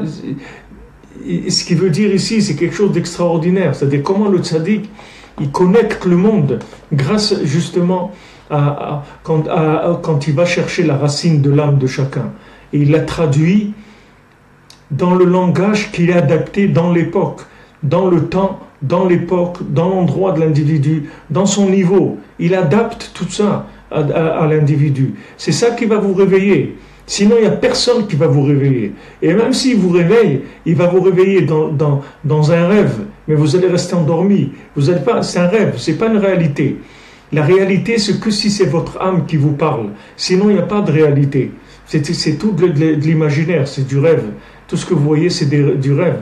Même des gens vous expliquent des choses. Ok, c'est beau, mais ça ne vous sort pas de là où vous êtes. Pour vous tirer, pour vous sortir de là, il faut une adaptation d'un langage qui a tous les paramètres qu'il faut. C'est-à-dire la racine de votre âme avec l'époque, le temps, la situation où vous êtes, de votre état d'âme, toutes ces choses-là, ensemble, créer un langage qui soit adapté à chacun. C'est ce qui fait le tzaddik. Et ça, potéach, il ouvre. Il ouvre, ça veut dire qu'il fait des combinaisons adaptées à chacun. Chez Machnis, Itoreut Tchouva, c'est des différents traits de l'éveil de la tchouva. Et c'est ça le miracle qu'il y a eu à Purim, qui était grâce à Mordechai. C'est que tous, ils sont venus maintenant, ils sont retournés, c'est-à-dire tout l'homme Israël, il a reçu la Torah à nouveau. C'était une nouvelle Torah. Comme Rabbeinu dit, un ayet Torah, complètement une nouvelle Torah. Une Torah comme il n'y a jamais eu. Pourquoi? Parce que c'est une Torah qui est le langage adapté à chacun. C'est plus la Torah qui est loin de moi, la Torah qui parle un langage que je ne comprends pas, je ne sais pas ce qu'elle veut de moi de la Torah, je sens qu'on m'impose des choses, je ne sais pas ce que ça veut dire ces choses-là. Non, c'est fini ça, c'est plus cette Torah, c'est une Torah de connexion qui est dans la racine de l'identité profonde de chacun. Chez Chazrou v'kiblu et Torah mechadash, les kaima behemet, ils ont reçu la Torah à nouveau pour l'appliquer vraiment. C'est-à-dire maintenant, ils ont dit, on a vraiment envie de se rapprocher d'Hachem. Maintenant, il n'y a plus une obligation. C'est-à-dire, quand on parle d'obligation, ça veut dire qu'on est étranger à la chose. Quand on nous oblige, ça veut dire qu'on n'a rien compris, donc on nous oblige. Parce qu'on ne peut pas comprendre. En fait, pourquoi on ne peut pas comprendre?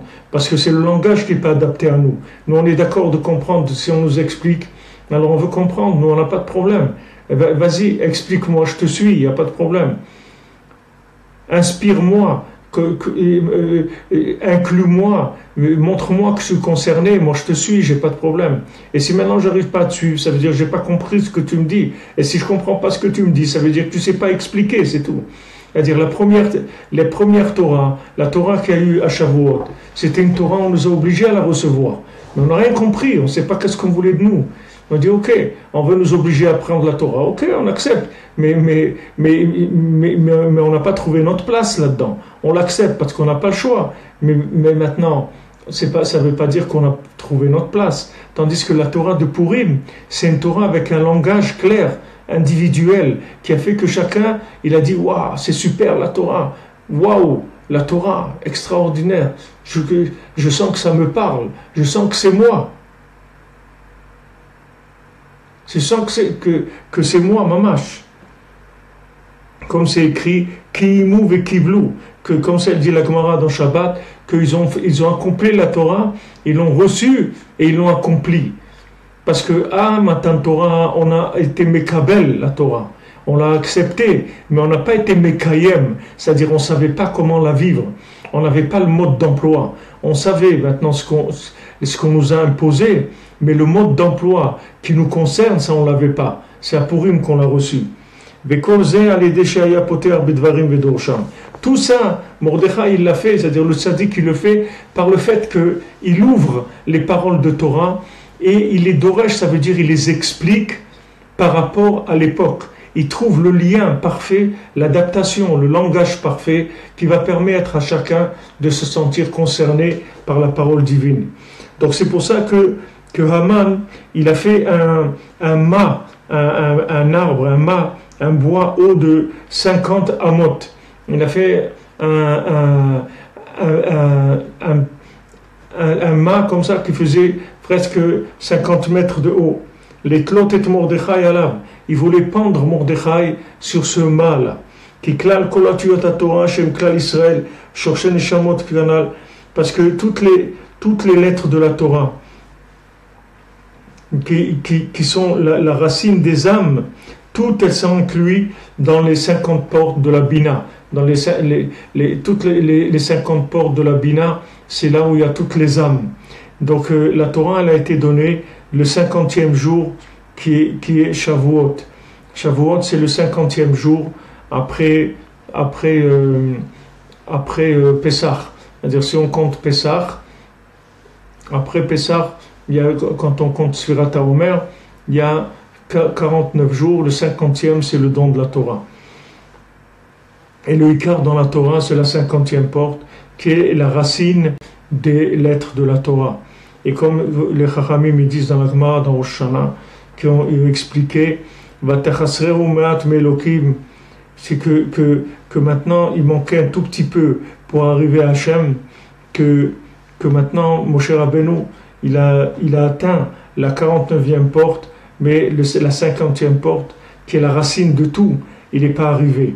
Malgré que ça n'a pas été donné à Moshe Rabbeinu, il recevait quand même une lumière de là-bas, et tous les chidushim de Torah, c'est-à-dire toutes les paroles de Torah que Moshe Rabbeinu recevait, il recevait là-bas d'une inspiration de la 50e porte. Mais Rabbi Nachman, que lui s'est arrivé à la perfection de la Neshama de Moshe Rabbeinu, c'est-à-dire à la 50e porte Mamash, alors de là-bas, il peut réparer tous les gens qui se sont abîmés par leurs fautes grâce à ces lettres de la Torah. Parce qu'en fait, les lettres de la Torah, elles réparent tout, elles arrangent tout. Seulement, il faut arriver à les comprendre dans la racine, c'est tout. C'est ça le problème. C'est comme si vous avez un langage... Vous avez un langage qui est pas... C'est un langage qui n'est pas clair. C'est-à-dire, par exemple, quelqu'un, il vous parle avec des signes. Alors, il vous fait des signes. Alors, vous pouvez interpréter ces signes comme une chose ou comme une autre. Il y a plusieurs interprétations. Maintenant, si la personne, elle vous parle une langue qui ressemble un peu à votre langue, par exemple, je sais pas, vous parlez le français, alors il vous parle un peu en espagnol. Alors, il y a des mots qui ressemblent un peu. Ou un italien qui parle avec un espagnol. Alors, il y a ça ressemble un petit peu. Comme ça, il y a des langues qui ressemblent un petit peu.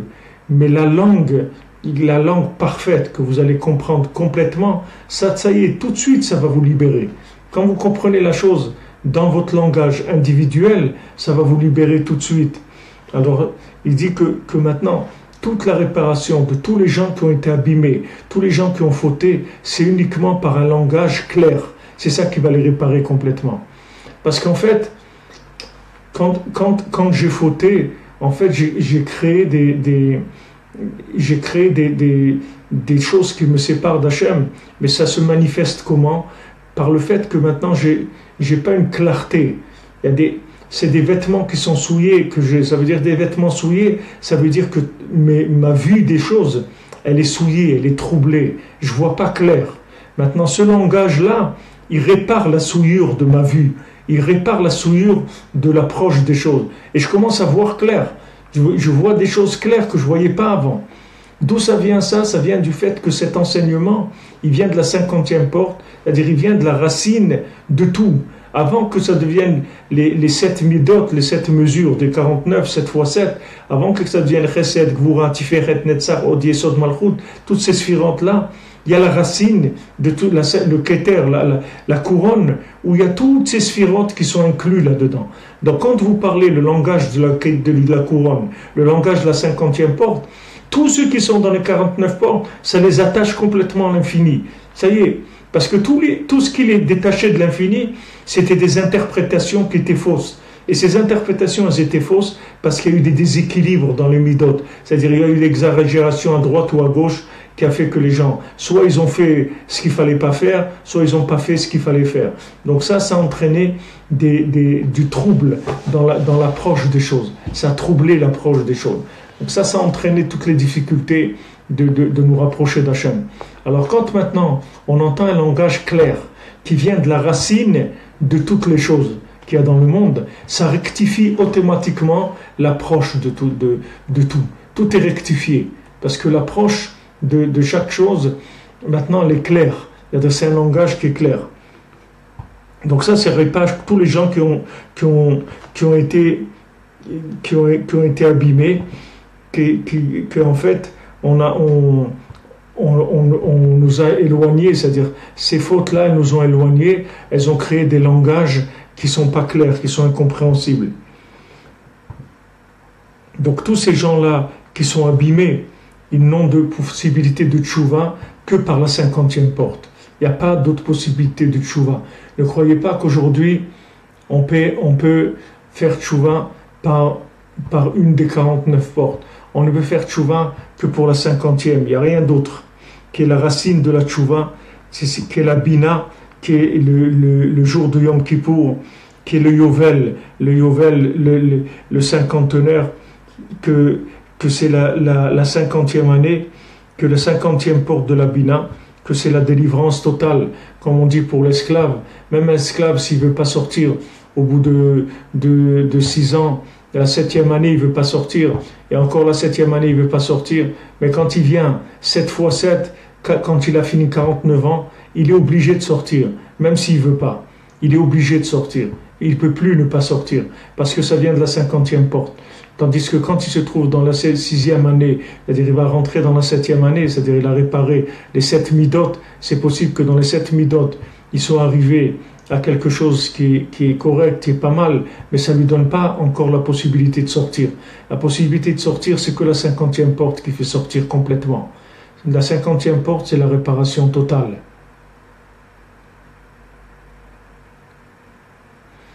Vous n'avez pas le son, il y a un problème dans le son. Je vois pas qu'il y a un problème. Attendez voir. Un problème dans le son? Non, je vois pas qu'il y a un problème. Dites-moi juste si vous avez un problème dans le son.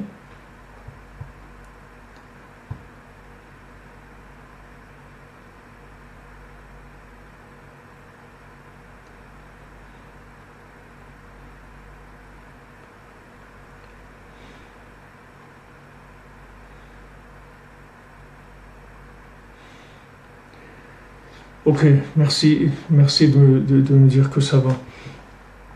Al ken ikar tikkun shel kol hatzrichim tikkun ou tzadik haemet.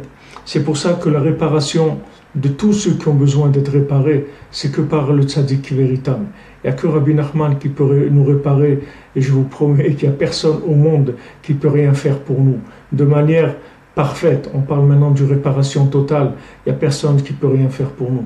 Si ce n'est pas Moachnoun, Nachman, le cerveau de la 50e porte, il n'y a personne qui peut rien faire pour nous.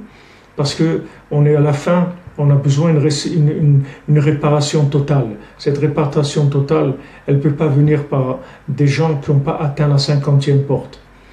Même si quelqu'un il atteint la 49e porte, ça ne suffira pas pour nous réparer. Donc toute notre réparation, elle dépend de cette 50e porte. Donc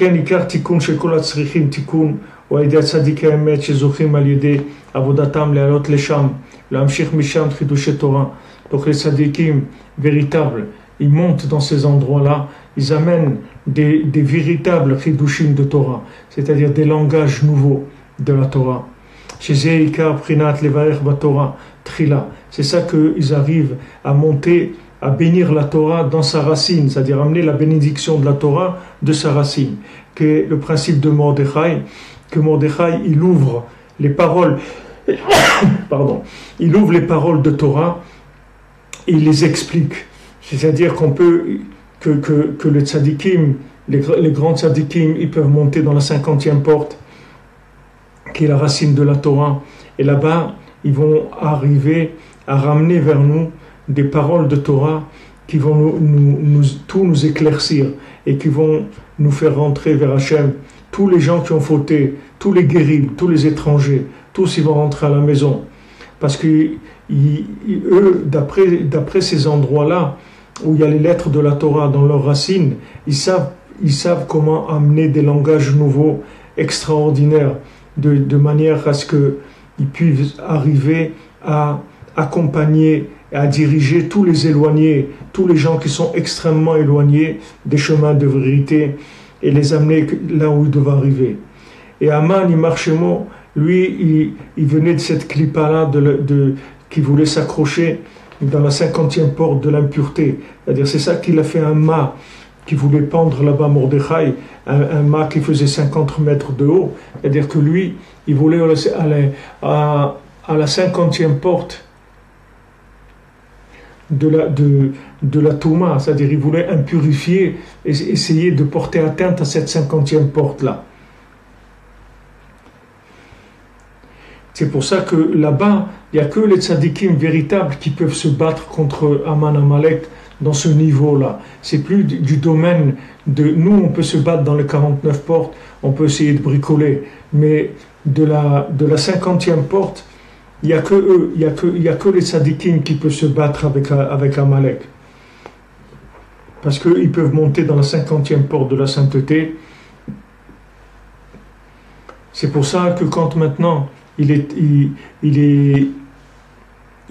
tombé en fait quand il a fait le sort, il a tiré au sort Haman, il est tombé comme aujourd'hui dans la Iloula de Moshe Rabbeinu, le Zayin Hadar, parce que lui il a vu que Moshe Rabbeinu il est mort le 7 Hadar, mais ce qu'il n'a pas vu c'est que Moshe Rabbeinu il est né le 7 Hadar aussi, c'est-à-dire lui il a cru que le tzaddik il était mort, en fait le tzaddik il n'est pas mort, le tzaddik il vient de naître, c'est-à-dire lui il croit que le tzaddik il est mort. Il voit, ouais, Rabbi Nachman, il est parti, c'est tout, il est plus là, mais c'est pas vrai. C'est quand le tzaddik il quitte ce monde, c'est là où il commence à arriver, vraiment dans ce monde, avec la 50e porte. Parce que dans ce monde-là, on ne peut pas parler de 50e porte dans un corps, dans un corps matériel. Mais la 50e porte de la Kedusha, le tzaddik il l'amène une fois qu'il a quitté ce monde. Après, il peut réparer toutes les âmes. Parce que maintenant, il dit voilà, du moment où Moshe Rabbeinu est décédé, le 7 Hadar, donc maintenant il y a personne qui peut amener les âmes à la 50e porte et d'amener là-bas de la Torah selon la génération, selon le moment. Parce que maintenant, si vous voulez, la 50e porte, elle couvre toutes les notions de temps, d'espace, d'époque, etc. Parce que c'est la 50e. Donc elle inclut tout ce qu'il peut y avoir dans le temps, dans l'espace, dans l'endroit où chacun se trouve, dans sa situation matérielle, spirituelle, etc. 50e porte, ça inclut tout ça. Donc du moment, lui, il a vu que Moshe Rabbeinu, il était mort le 7 Adar, donc il a dit celui qui pouvait tirer quelque chose de la 50e porte est parti, donc c'est le moment d'attaquer. Donc il a fait un mât de 50 mètres de haut pour pendre la barbe de Mordechai et le jeter de là-bas, c'est-à-dire le jeter de la 50e porte. Parce qu'il ne pouvait pas croire que Mordechai il avait la force de se battre contre la 50e porte. Il ne pouvait pas imaginer ça. Parce que c'est un tel niveau de Touma qu'il ne pouvait pas imaginer. En fait, ce qui s'est passé aussi avec Rabbi Nachman et le communisme, c'est-à-dire le communisme, c'est la plus grande clipa qu'il y a eu dans le monde. Quand Rabbi Nachman il a vu le communisme, il a vu que Mamash c'était la plus grande clipa qu'il y avait, puisque Béhémet, les communistes, c'est les seuls qui sont arrivés à effacer le judaïsme complètement. C'est jamais arrivé dans l'histoire. Il y a toujours eu un peu de bricolage, on arrivait toujours à faire quelque chose.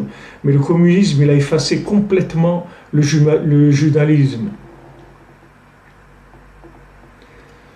Non, il n'y a pas de porte au-dessus de la 50e. La 50e, ça inclut tout ce qu'il y a dans la couronne, en haut. Et alors maintenant, le communisme, ils sont arrivés à enlever l'identité juive complètement. C'est pour ça que Rabbi Nachman, il voulait être là où il est. Parce qu'il sait que c'est Amalek. C'est-à-dire c'est Mamash, la 50e porte de la Touma, qui est arrivée à effacer complètement le judaïsme. Et là, il s'est mis Rabbi Nachman pour lutter contre la 50e porte de la Touma. Donc lui, en tant que Moachnoun, en tant que cerveau de la 50e porte de la Kedusha, il se met de la 50e porte de la sainteté, il va attaquer la 50e porte de la Touma et il va réparer toutes les âmes. C'est pour ça qu'il leur demande de venir là-bas. Parce que quand vous venez à Ouman, en fait, vous passez par l'endroit le plus bas qui existe spirituellement dans le monde. Et dans cet endroit le plus bas, vous recevez la lumière de la 50e porte. Donc n'importe comment que vous soyez, et le tzaddik qui vous sort de là où vous êtes. C'est pour ça qu'il ne demande aucune condition, parce qu'il sait que du moment où vous venez dans cet endroit-là, il peut vous sortir de là où vous venez, n'importe comment que vous êtes, ça n'a aucune importance. Parce que la 50e porte, ça répare tout. Donc c'est vraiment ce qui s'est passé à Purim. Ce qui s'est passé à Purim, c'est qu'il y a eu Haman Amalek qui a attaqué avec la 50e porte de la Touma, et là-bas, Mordechai, il est arrivé à le faire tomber à lui. C'est-à-dire que ça s'est retourné complètement. Au lieu que maintenant, ça soit Haman qui fasse pendre Mordechai, c'est le contraire. C'est Mordechai qui a fait pendre Haman Amalek. C'est-à-dire ça s'est retourné complètement. C'est-à-dire le tzaddik, avec la Torah qu'il a amenée de la 50e porte, il est arrivé à faire tomber tout le désespoir, tout ce que Haman Amalek voulait amener vers le Ham Israël. Aval Bemet Mordechai Aïta Ma'alato Gavoa Meod Meod. Mais Mordechai, c'était quelqu'un de très très élevé, comme c'est écrit dans le Kitvé Arizal, comme le Arizal il dit dans Peretz Chaim, dans le Péri Chaim, quand là-bas le Arizal il parle de Hanouka et de Purim. Là-bas vous verrez que si vous voyez là-bas, vous allez voir cette chose-là, que Mordechai, il était très très élevé. Parce qu'en fait, Hanouka et Purim, c'est les deux fêtes qui ont été données pour tenir dans toute la galoute. C'est les deux fêtes de la 50e porte. Hanouka et Purim, c'est lié. C'est-à-dire que ce sont deux fêtes qui sont les fêtes qui amènent la lumière de la 50e porte. Là-bas, il parle de tellement il est grand Mordechai, parce que Mordechai, toute sa grandeur, c'est qu'il savait interpréter la Torah de manière à pouvoir élever toute personne à sa racine, qui est la racine dans la Torah, c'est-à-dire sa racine dans la Torah, c'est-à-dire la 50e porte. Et il pouvait réparer toutes les âmes, et justement, il pouvait faire entrer dans chacun des pensées de retour vers Hachem, jusqu'à que tout le monde se s'est mis à crier vers Hachem. Tout le monde a commencé à crier vers Hachem. Hachem, Hachem, Hachem, délivre-moi. Hachem, rapproche-moi de toi. Hachem, aide-moi. Tout le monde s'est mis à crier. Ça y est, tout le monde a compris comment ça fonctionnait. C'est-à-dire, c'est l'ouverture de la 50e porte, l'ouverture du cœur, l'ouverture de la connexion avec Hachem, l'ouverture de la conscience de la miséricorde et de l'amour d'Hachem.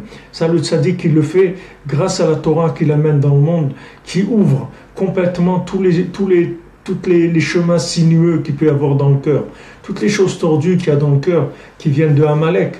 Le tzaddik, il ouvre tout ça.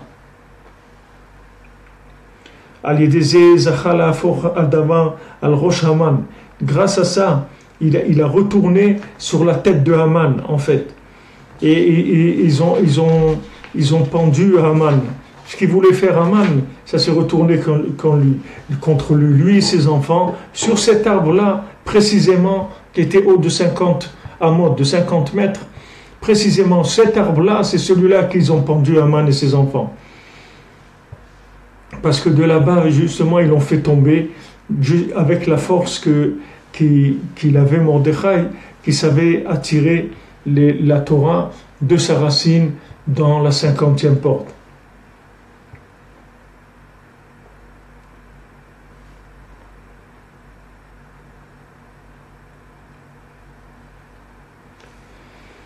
Donc voilà, on a fait un petit peu, Bezrat Hashem, un petit peu de l'écouter à la chôte sur Purim, et peut-être que si Hashem nous donne la possibilité, on pourra en faire encore un peu, encore avant Purim, pour essayer de se préparer, Bezrat Hashem, le plus possible, dans la émouna, dans la confiance, dans la force de Rabbi Nachman, comment il peut nous réparer très facilement, pas par la moindre participation de notre part, justement que par la connexion, c'est tout.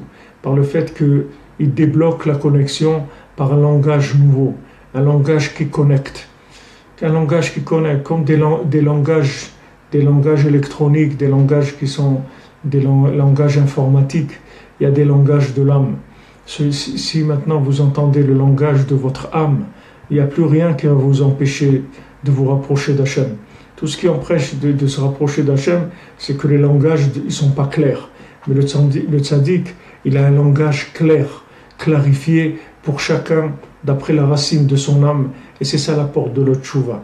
Et Bezrat Hashem, le jour de Purim, il y a une très très grande lumière qui vient de ce langage-là. De ce langage-là parfait qui descend le jour de Purim, où chacun il communique avec l'autre. Il y a un shalom parfait. Parce que justement, il n'y a plus de différence. C'est-à-dire que les gens, ils ne sont plus dans la lutte, dans la définition sociale. Les gens, ils sont définis par leurs racines.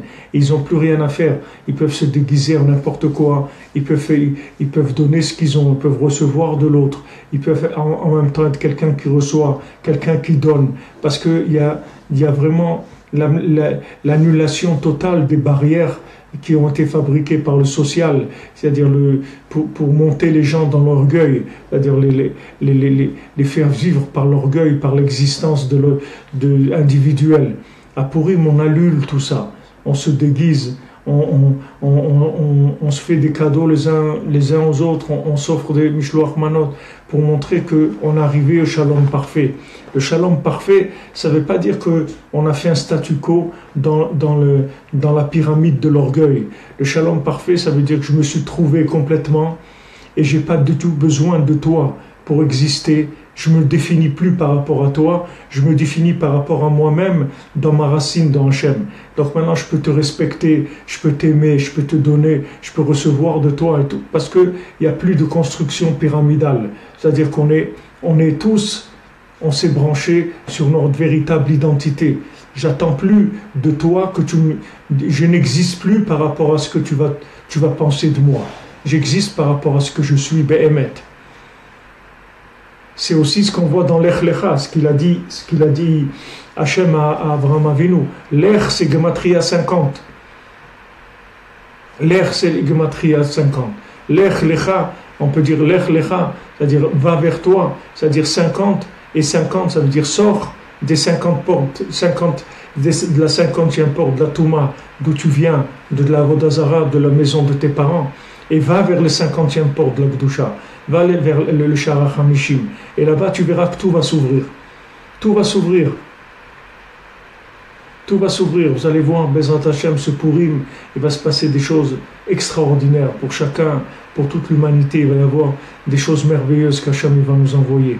Tout ça uniquement par le fait que les paroles du tzaddik, elles se diffusent dans le monde. C'est-à-dire diffuser les paroles de Rabbi Nachman, ça veut dire amener des langages adaptés pour libérer le monde, pour libérer les individus de l'esclavage social, l'esclavage de la pyramide, la dépendance d'autrui. Sortir de cet esclavage dépend de personne, parce que je parle avec Hachem. Donc mon âme, elle est connectée avec Hachem grâce aux enseignements du tzaddik. J'ai plus de dépendance. Il n'y a plus de dépendance. J'ai plus besoin que l'autre me dise que je suis bien, et pour que je sois joyeux, ou quand il me dit que je suis pas bien, je suis triste, parce que je suis connecté avec Hachem grâce à la racine de mon âme. Et ça, c'est un langage que le tzaddik me donne. Il me donne mon langage personnel, ma langue unique qui est la langue de mon âme. Tout ça, Bezrat Hashem, on arrive à Purim. Alors si on a le srout, Bezrat Hashem, Hashem il nous donne le srout, on pourra continuer un petit peu à étudier, d'écouter à la chôte pour se préparer au maximum pour Purim. En tout cas, Shabbat Shalom, merci pour votre présence, pour vos partages, pour vos paroles très encourageantes, votre soutien aussi, les gens qui nous soutiennent financièrement, qui nous permettent d'avancer, de diffuser plus, de faire des livres, de faire tout. Bon, Hachem, il y a beaucoup de choses qui se font grâce à vous. Et Ashrei Chelkechem, heureux êtes-vous. Et vous êtes bénis par Rabbi Nachman. C'est le maître de la 50e porte. Il n'y a pas une plus grande bénédiction que ça dans le monde. Alors Shabbat Shalom. Et Bezrat Hashem, on se retrouve dimanche à midi à l'antenne. Et si peut-être il y a le srout avant, on verra, peut-être qu'il y aura une ouverture, on pourra faire quelque chose. Merci pour tout, je m'excuse pour les problèmes techniques. Bon, Hachem il a aidé en fin de compte qu'on a pu s'en sortir. Ashrenu, à bientôt, avec toute ma reconnaissance et tout mon respect. Merci.